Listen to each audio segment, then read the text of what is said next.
Anna, he said, a sly grin on his face, hand over your card. I've maxed out mine, so I can't use it anymore. What? There's no way I'm giving it to someone who blows through money like you.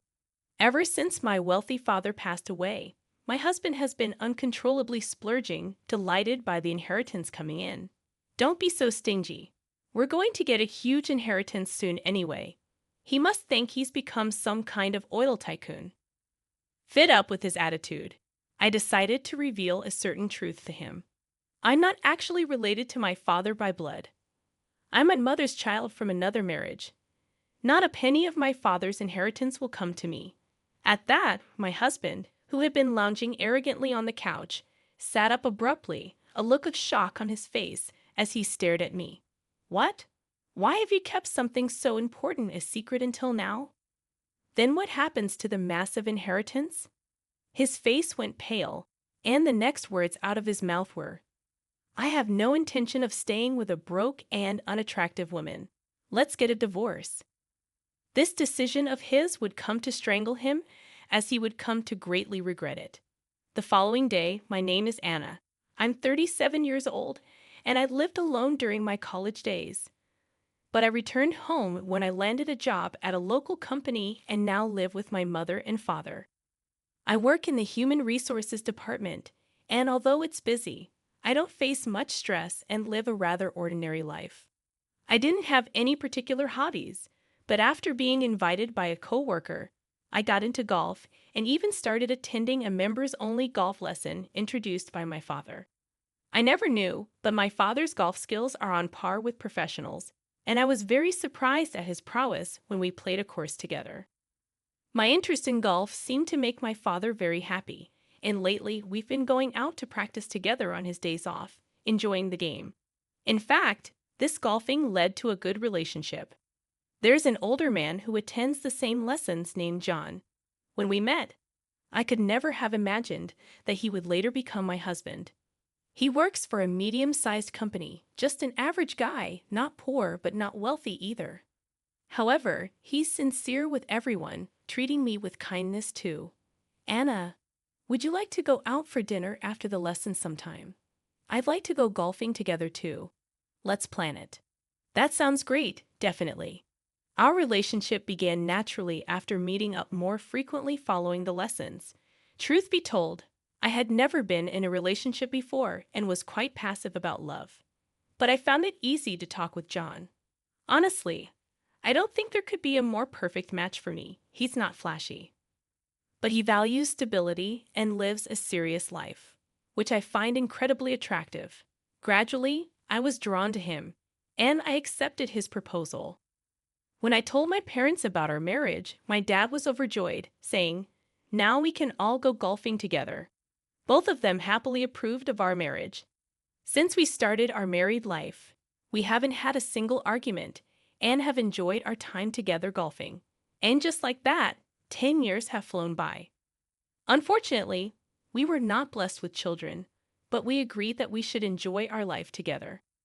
Nonetheless, lately, we've not only been golfing, but also enjoying traveling together as a couple. I never doubted that we would continue to spend our retirement years happily together. But tragedy struck unexpectedly. My parents were involved in a traffic accident while returning home from shopping. By the time I arrived at the hospital, they were already gone. According to the police, they were hit by a car that ran a red light and died instantly. I couldn't believe I had lost the two most important people in my life at the same time and sat in a daze on a sofa in the hospital lobby, waiting for my husband and relatives to arrive. Eventually, the day turned to night, and the once noisy lobby quieted down. Then I saw my husband coming towards me from a different entrance, walking quickly. "Anna, I'm sorry for being late. Have the other family members not arrived yet? And how are your father and mother?" He must have rushed over from work, his breathing heavy and his shoulders heaving. Unable to meet his gaze directly, I looked away and shook my head. They were already gone when they were brought to the hospital. It's all so sudden. I can't wrap my head around it. I don't know what I'm supposed to do now. My husband gently embraced me as I sobbed. "It's okay, Anna. Knowing your father, I'm sure he's left you a proper inheritance. so you don't have to worry about anything. Inheritance. It's not the money I'm worried about. I just never thought they would pass away so soon. I can't imagine life without them, and I can't accept it yet. I shared with my husband the raw emotions I was feeling. Of course, there are a mountain of things to do now, like the funeral and complicated procedures, but for now, I just wanted my husband to understand and comfort me. However, he uttered something unbelievable. Well, I get how you're feeling right now, but from my point of view, this accident is like a windfall. What, did I hear that right? Wait, what'd you just say? So I said it's like hitting the jackpot. I've been waiting for this moment ever since marrying Anna. It's been so long, over 10 years of waiting, and they finally passed. Now I can say goodbye to that crappy company and live it up. John continued laughing as if he had been freed from something. Is this John, my calm and serious husband? The John I first knew is a kind person who would cry with me in times like this, not someone who would bring up inheritance right after my parents passed away. I was quite panicked by the situation. So let me ask again, how much are we talking about from the inheritance? Your dad must have saved a lot of money, plus that house is in a great location, and it's huge. With a little renovation, it could sell for a good price, right, John? What are you talking about? I'm talking about the inheritance. How much do you think it will be? I don't know right now. Did you marry me just for my parents' inheritance? I asked, trying to make sense of the situation despite my turmoil.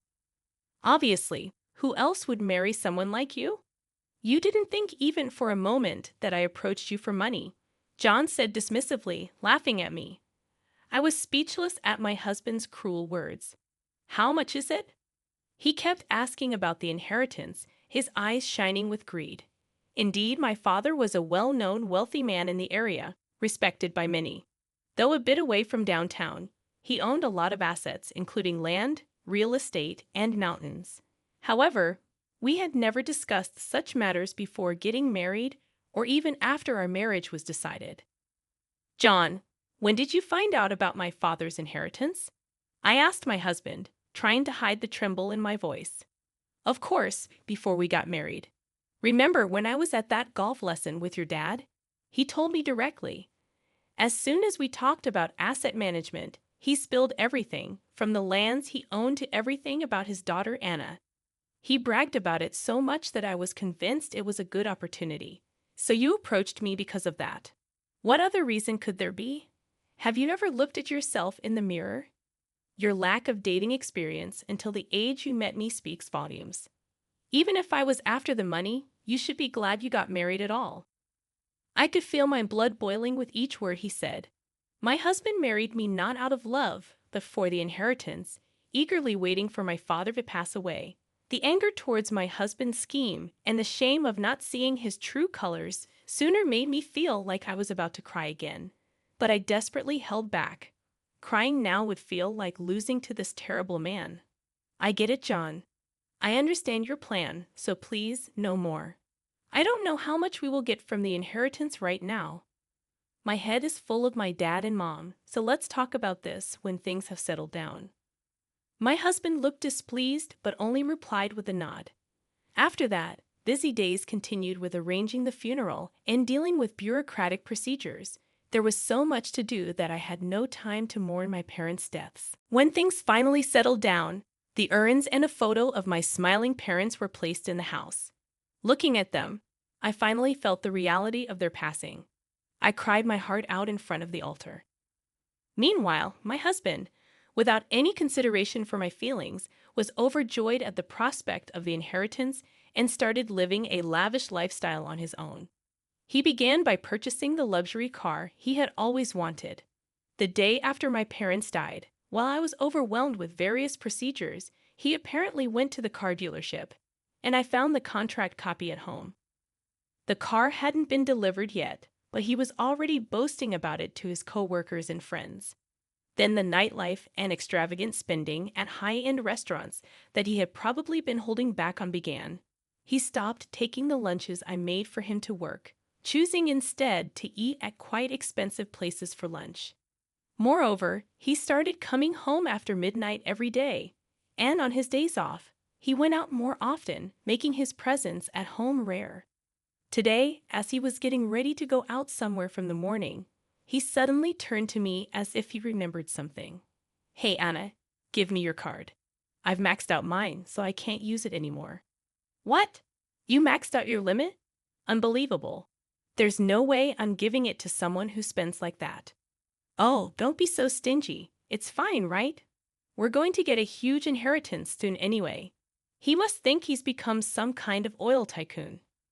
Fed up with his attitude, I decided to reveal a certain truth to him. "You know, John, I never told you this, but—" "Oh, finally going to tell me how much the inheritance is. Don't beat around the bush, just tell me."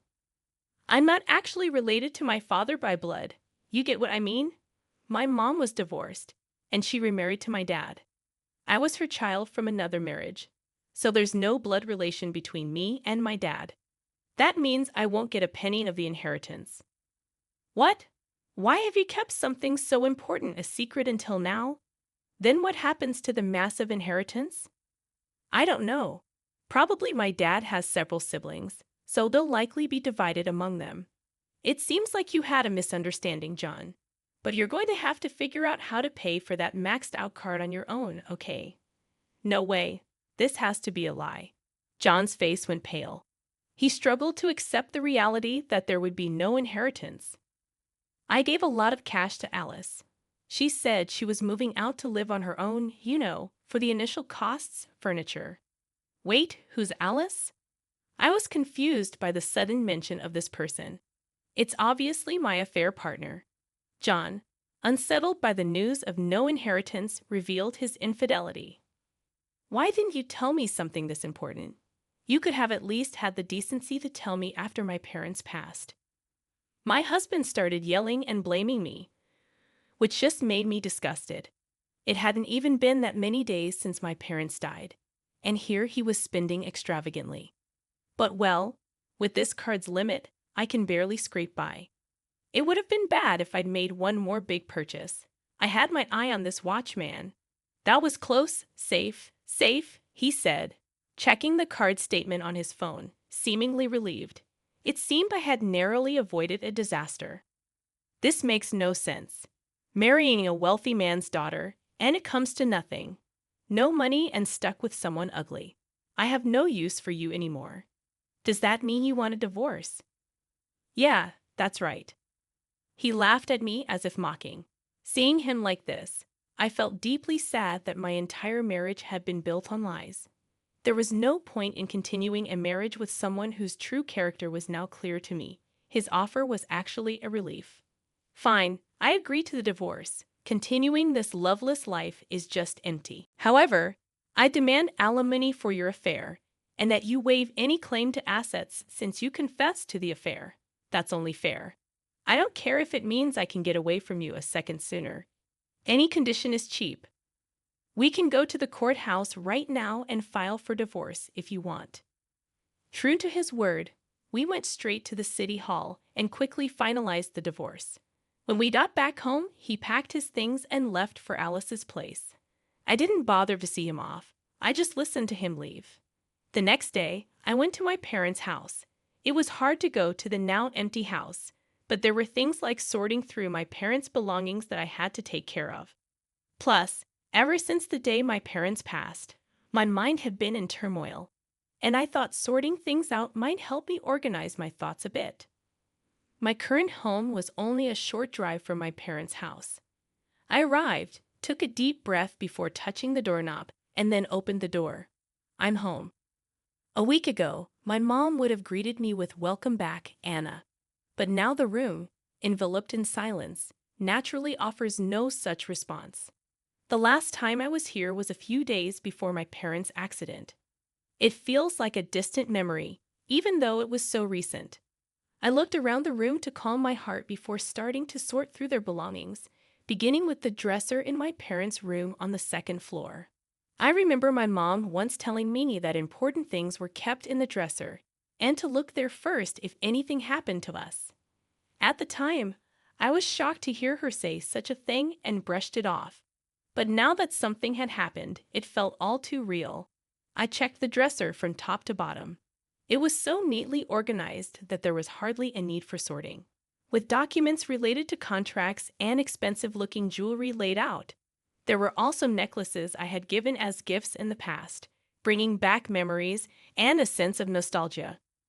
Among the shelves of contract documents, I found a white envelope labeled for Anna. Open in case of something happening. What's this? A letter for me. Gently, I opened it to find several sheets of letter paper, the first of which was labeled as a will. Surprisingly, not from my mom, but from my dad. As I hurriedly read through it, it contained something I never expected. It mentioned how he thought of me as his true daughter, even though I was my mother's child from another relationship. In the event of something happening to him, half of his estate was to be inherited by my mother and the other half by me. Dad, I had no idea you thought of me that way. I hadn't anticipated such a letter. When my mom remarried, my dad was still in elementary school. Suddenly, having a stranger come into our lives took a while before we could communicate well. Meanwhile, my dad, unfazed, took me out to various places and played with me at home, treating me kindly. But I always kept a distance in my heart because we weren't blood related. But reading this letter now, I felt as if a gaping hole in my heart was being filled, spreading a warm feeling throughout. At the same time, I felt a sense of divine retribution against John for all his selfish actions, and it was quite satisfying. That's it, I thought, pulling out my phone from my pocket to take a picture of the letter's contents. After all he put me through, it was my turn to have the last laugh. With that thought, I immediately sent the photo to John, hoping to show off. I half expected to be blocked, but to my surprise, he read the message immediately and called. At first, I ignored his persistent calls, but eventually I answered, "Hello, John." "Hello? What do you mean, hello? What's with this will? You said you were just a stepchild and that the inheritance would be divided among your dad's siblings, didn't you?" John yelled, complaining to me. I thought so too at that time. Today, when I went to my parents' house to sort through their things, I just happened to find that will. I had no idea Dad thought that way. Talk about a windfall. My words seemed to fan the flames of John's anger, and he began to yell even more. "This is fraud. You must have lied because you didn't want to give me the money, right? If that's the case, I have a right to that inheritance too, right?" Inheritance. We got divorced yesterday, remember? Or did you forget already? Damn it. I'm not giving up on that inheritance. If you don't give me that money, I'll storm over to the house. John even resorted to threats. But there's no reason for me to give John any inheritance. Enough with the nonsense. You were the one who agreed to a divorce and waived any claim to assets just yesterday. And what did you say? That getting away from me was worth it? The divorce papers have been processed. We're strangers now. You won't get a penny of the inheritance. Looks like you rushed the divorce and lost out. Truly pitiful. Hearing my words, John was yelling something, but realizing that spending any more time on him was a waste, I quickly hung up and set my phone to block his calls. I carefully put the letter back in my bag to make sure I wouldn't lose it, and went back to sorting through the belongings. Memories kept surfacing with each item I found, pausing my work. But by dusk, I had mostly finished sorting everything. Leaving my parents' house, I got into my car, but recalling the conversation with John, I made a call to a certain place before heading back home. When I arrived, true to his word of storming over, there was John, filled with rage, waiting for me. "You sure took your time cleaning up." "Well, yeah. It took a while to find all the documents and stuff. So what do you want?" I stared John down, trying not to be intimidated, and kept the conversation going to buy some time. "Don't play dumb. It's about the inheritance. You brought back bank books and stuff, right? Just give them to me, and I won't do anything. I don't want to be here a second longer than I have to." John's face, happy when he left for his affair partner's place yesterday, had changed to one of exhaustion, and he looked restless, constantly fidgeting. "I told you on the phone, we're strangers now. There's no reason for me to give you any inheritance. And why are you so desperate anyway? John's expression fell as if I hit a sore spot, and he stopped yelling, starting to talk about what happened yesterday. Actually, when I went to Alice's place yesterday and told her I wouldn't be getting any inheritance, she kicked me out, saying she had no use for someone without money. I thought I had some savings, but my account was empty. I barely have any cash on me, and even my next paycheck will be gone with the credit card payments. That's why I need the inheritance split now. Otherwise, I don't even have a place to sleep tonight. So that's why it all made sense now. John had absolutely no financial cushion. Moreover, he owed me alimony for his affair. It was clear what kind of life awaited him. Look, I was wrong. Marrying you for money, the affair. I apologize for everything. Let's start over. Otherwise, I can't make it from here. That's not my problem. The one who misunderstood and splurged was John, right? Please, we should have talked more about the divorce. You think we can still make it work, don't you? Of course not. I can't live with you anymore. Still, John wouldn't back down and kept trying to persuade me. But my mind was already made up. Frustrated by my refusal, John was about to raise his hand to me when a police officer who had been patrolling the area came over. We heard yelling from down the street. What's happening here? Yes, the person I had called before returning home was the police. Knowing that John was lurking around my house, I had asked for a patrol just in case, reporting a suspicious person. The police, having witnessed John about to hit me, immediately took him to the patrol car for questioning. Let go, I'm her husband. We're not done talking. No, ex-husband. He's a stranger to me now. Please take him away. I was saved in the nick of time. After receiving a stern warning, John was quickly released. But since then, he has not loitered near my home, and I've regained peaceful days. Rumor has it John's affair partner was a colleague from the same company, and they were both fired for violating company compliance. I don't know what they're doing now, but they must be living in poverty, a fitting end for someone blinded by greed. Though I've lost both my parents and divorced my husband, leaving me alone, I'm trying to live positively. I hadn't been able to golf because I wasn't in the mood, but I've resumed my lessons. I've been praised more during lessons, and I'm grateful to my dad for giving me such a great hobby. Enjoying my days filled with fulfillment. Thanks to the lessons, I've made friends and found more reasons to smile. As for the inheritance, I haven't squandered a penny and still have it saved in my account. I'm determined not to end up like John and am living a prudent life. Today is a beautiful sunny day, perfect for golf. Holding my dad's putter, I enjoy golf amidst nature. Every time I hold a putter, I feel like my dad is always with me, encouraging me, and I'll continue to live with a smile, cherishing the precious memories my parents left me.